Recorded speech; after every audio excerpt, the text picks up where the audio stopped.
Ang mga damo ang isa sa pinakamalalaking suliranin ng ating mga magsasaka. May mga damo na madaling patayin at may mga damo na mahirap patayin. Katulad ng mga damo na nasa sa tabi ko. Ano po ba ang tawag dito? Paano ito kumalat o dumami? At ano ang paraan upang ito ay masugpo? Talakayin natin.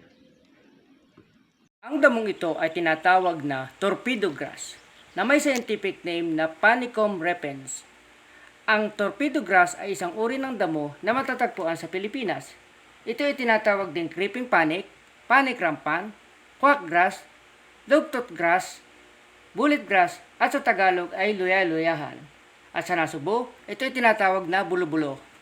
Matatagpuan din ang damong ito sa Africa, Australia, Asia at iba pang mga bansa. Nauna itong inintroduce sa Amerika at lumaganap sa Florida at ginagamit na pagkain ng mga hayop tulad ng mga baka.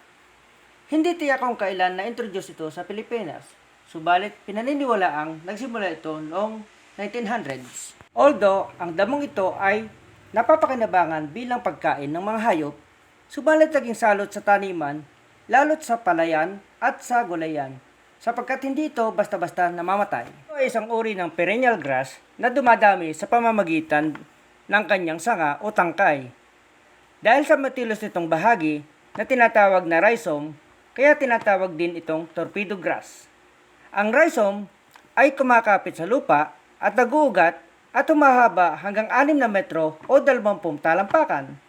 Ang rhizomes nito ay paulit-ulit na naguugat hanggang mapunuan niya ang buong lugar na kinatataniman niya at umaabot hanggang 1 metrong taas. Tulad ng ibang perennial weeds, ito ay nabubuhay kahit sa matinding tagtuyot. At kung matuyo ay muling nabubuhay kapag nabasa o umulan.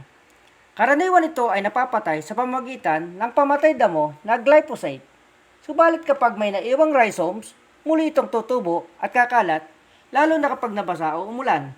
Ang pinakamabuting paraan, tulad ng ginagawa ko, hinahanap ko ang pinakapuno nito at madali lang napapatay gamit ang asarol. The best way upang wag na itong dumami, lumago, at kumalat ay ang maagap na pagsugpo sa damong ito. Sabi nga, prevention is better than cure.